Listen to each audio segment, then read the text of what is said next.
Contexto psicológico. Toño Miranda, ¿cómo estás? ¿Qué tal? Manuel, Marcela, buenos días, amable auditorio. Buenos días. Me quedé como en lo que vamos a hablar el día de hoy del déficit de atención.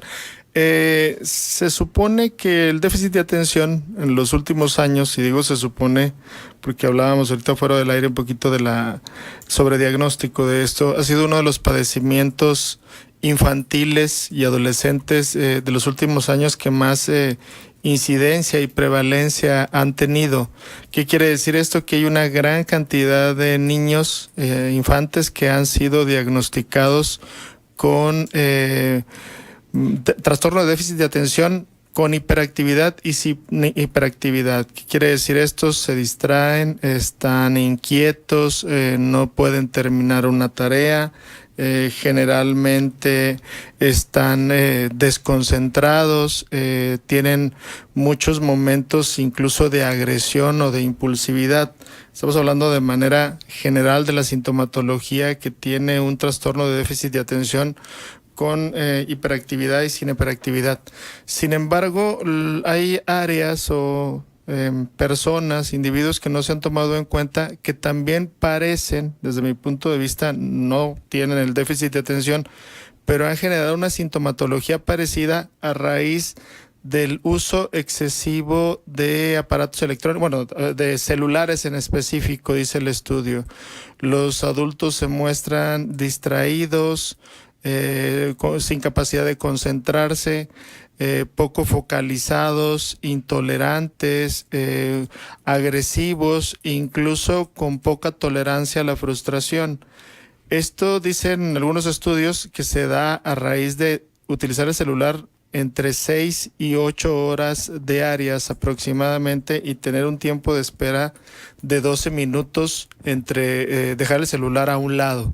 Entonces, me parece que el déficit de atención, desde mi punto de vista muy personal, está sobrediagnosticado y hay muchas conductas que los niños tienen, que son parte del desarrollo, que muchas veces la parte educativa, los docentes no están tan preparados para atender a grupos incluso grandes de niños que tienen estas características, pero sí creo que hay muchas características de los adultos que sí incide la sintomatología en el uso de dispositivos electrónicos durante 8 horas o 6 horas durante el día.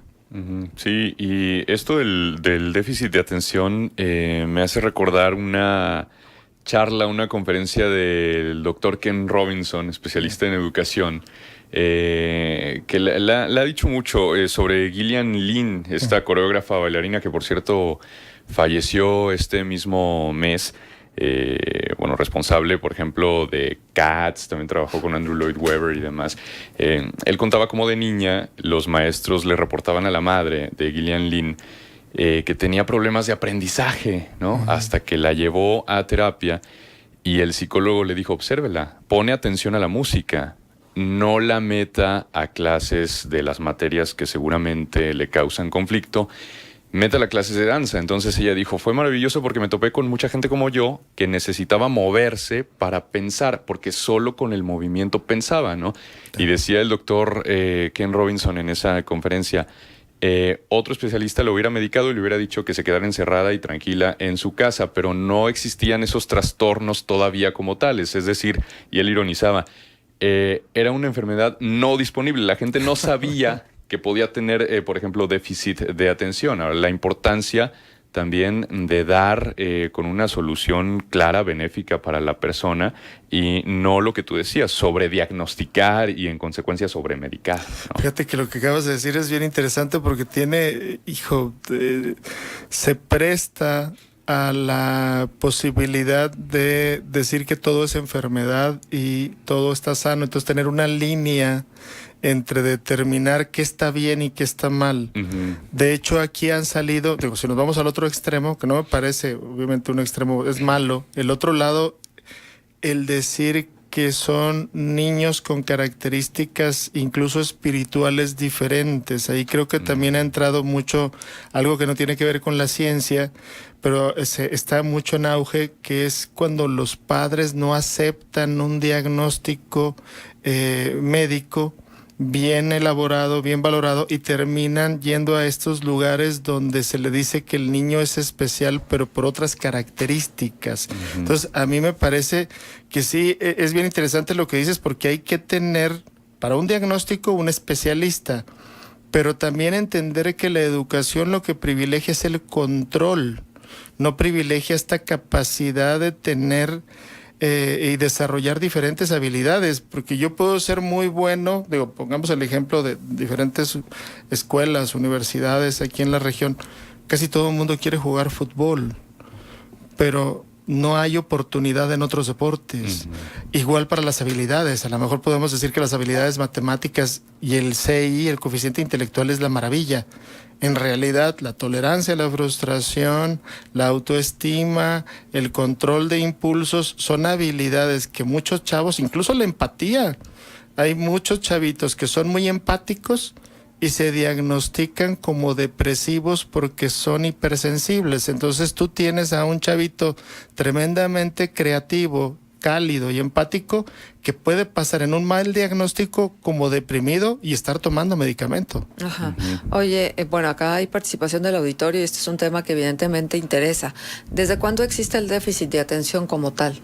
Híjole, yo creo que tendrá unos 20 años, pero ya bien establecido ya en el DSM, bueno, es el manual que utilizamos los psiquiatras y los psicólogos para determinar en criterios ¿Qué claros. edición va del DSM? Va para el 5. Para el 5. Sí, nada más que México todavía no se ha establecido como tal, pues estamos en el 4, pero ya viene en el 4. Y en la revisión hay muchas enfermedades que salen y otras que entran, ¿verdad? Por supuesto, la homosexualidad en el 1 era enfermedad, Sí, o sea, sí, para sí, que sí. vean que eso es una barbaridad, ¿no? Pero ha venido cambiando por los criterios. Ahora, son expertos los que están Los que revisan. Ujú. Claro. Ahora todos los males salen. Antes esto no pasaba. No, sí pasaba, nada más que ahora tenemos mayor información y tenemos mayor capacidad de que los mismos padres poseen información que antes solo los médicos tenían. Entonces se consideraba... Eso es un riesgo. Sí, ese es el problema. Y sobre todo entender que la enfermedad mental o los trastornos emocionales, si somos un poco más sensibles, podemos entender que la gran mayoría pues tenemos ciertos padecimientos, ¿no? Y cargamos con estas cosas, pero no quiere decir que estemos no funcionales. Pero yo sí voy mucho a la cuestión de la educación. Se tiene esta idea de que hay personalidades buenas y personalidades malas. Y la realidad es que hay una gran diversidad de personalidades, pero hay criterios muy específicos para decir que es un trastorno y que es un rasgo. Bueno, pero también hay personas que funcionan y hay otras que no funcionan. Sí, claro, ahí es donde viene el trastorno, nada más que yo creo que es, bueno, estoy totalmente seguro que es conveniente, si te van a diagnosticar una depresión, que sea un especialista, que no sea tu vecina. Claro, por supuesto, ni el internet. Hijo, bueno, es que, y sobre todo las primeras 4 páginas que salen en Google son puras tragedias, ¿no? Sí, cuidado. Tengo 39 años y por todo el camino recorrido he llegado a la conclusión que tengo déficit de atención. Batallé mucho en la escuela para concentrarme. Fui buena alumna, tuve puro 9 y 10, pero sufrí porque yo sola fui descubriendo mis limitantes.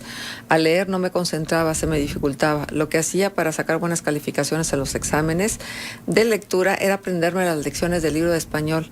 Eso es muy cansado y traumante. Ahora, ¿qué puedo hacer? Ya me acostumbré a vivir así. Sí, hay una adaptación. Yo sigo insistiendo que si no tenemos un diagnóstico claro, no podemos partir con ningún tratamiento. El déficit de atención tiene comorbilidad. ¿Qué es esto en español? Tiene muchas cosas que se le parecen. La depresión, los niños maltratados, el niño ansioso, el niño con características sociopáticas o antisociales. Sí. O sea, pero la comorbilidad no es esto de cómo dos patologías conviven entre sí. Sí, nada más que tenemos que decir, ¿sabes qué? ¿Cuál va primero o cuál es la base o cuál tiene y cuál no? Sí. Por eso se confunde. De hecho, por eso el DSM se juntan varios especialistas para definir criterios, porque son muchas cosas. El problema, yo siento, y eso es a título personal, que hay muchos fenómenos sociales que luego pensamos que son patológicos. Si tenemos niños solos, si tenemos niños sobreinformados, si tenemos niños con el celular todo el día, pues va a generar una patología, entre comillas, muy parecida, o sea, a un trastorno de personalidad que no es tanto un trastorno, sino un fenómeno social. Ujú. ¿El déficit de atención mal diagnosticado lleva a la depresión? Sí. ¿Necesariamente? No, es que dependerá de cada caso. Claro. Es que además partamos de la idea, no hay enfermedades, hay enfermos.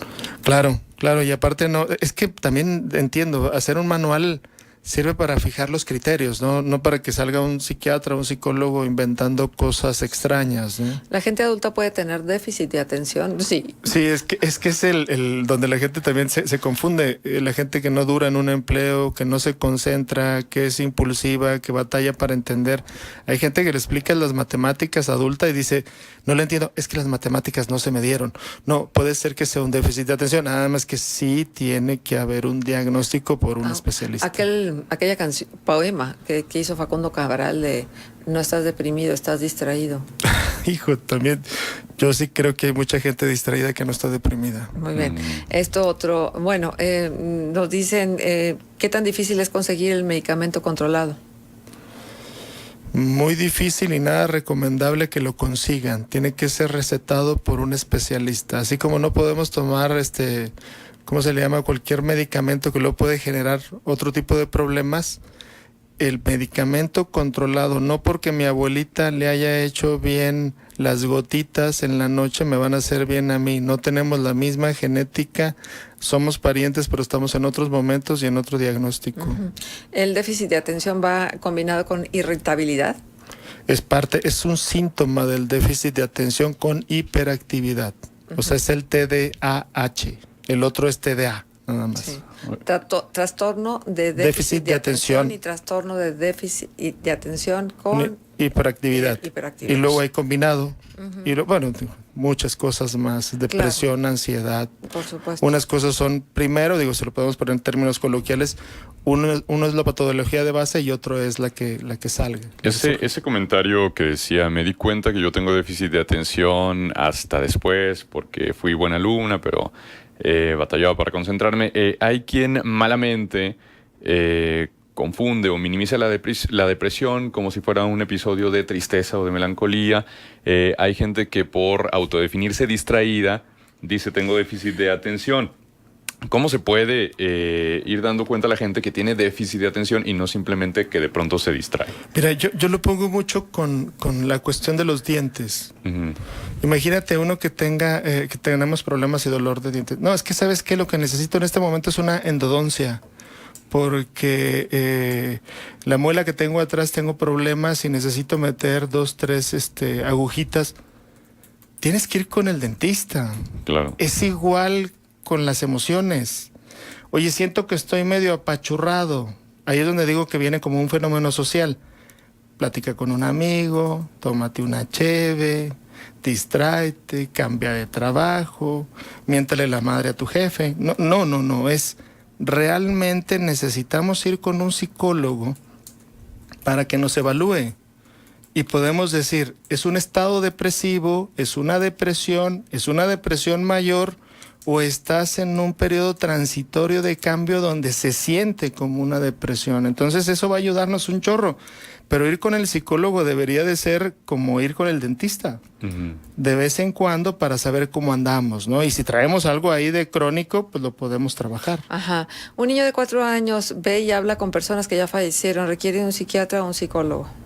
Primero hay que evaluarlo porque puede ser algo normal, como una pérdida que tuvo, o es que está teniendo ya problemas de personalidad a través de alucinaciones y cosas por el estilo. Si no puedo ir al psicólogo para que me vea y ando irritable, ¿puedo tomarme un tecito de jazmín o pasiflora?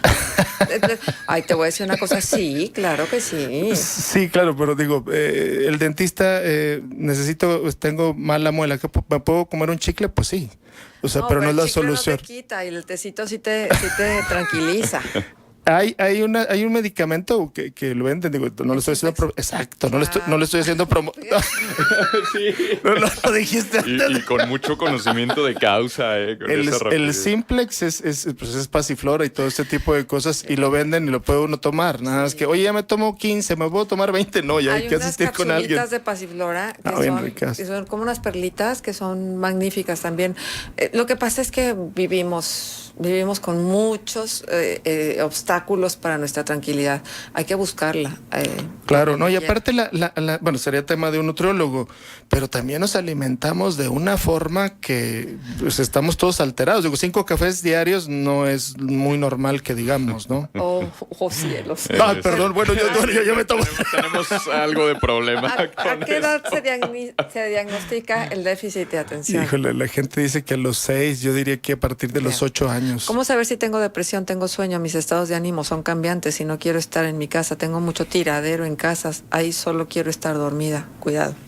Yo creo que suena Cuidado. mucho a eso, pero sí, Sí. tendría que ser un especialista el Claro. que la vea. Sí, no nos autodiagnostiquemos. Por favor. Es fundamental. Y menos cuando tiene que ver con medicamentos controlados que son tan específicos que no se pueden tomar y quitar así al libre albedrío, sino que tiene que ser muy indicado, ¿no? No vaya a Cancún este año, vaya con el psicólogo y el próximo año vaya a Cancún más No, contenta. pero es que si no voy a ir a Cancún y tampoco tengo para ir al psiquiatra, pues ¿cómo me dices eso? No, mejor ir con el psicólogo. Por eso, pero si Y no el tengo próximo, ni para una ni para la siempre otra. va a haber, siempre va a haber.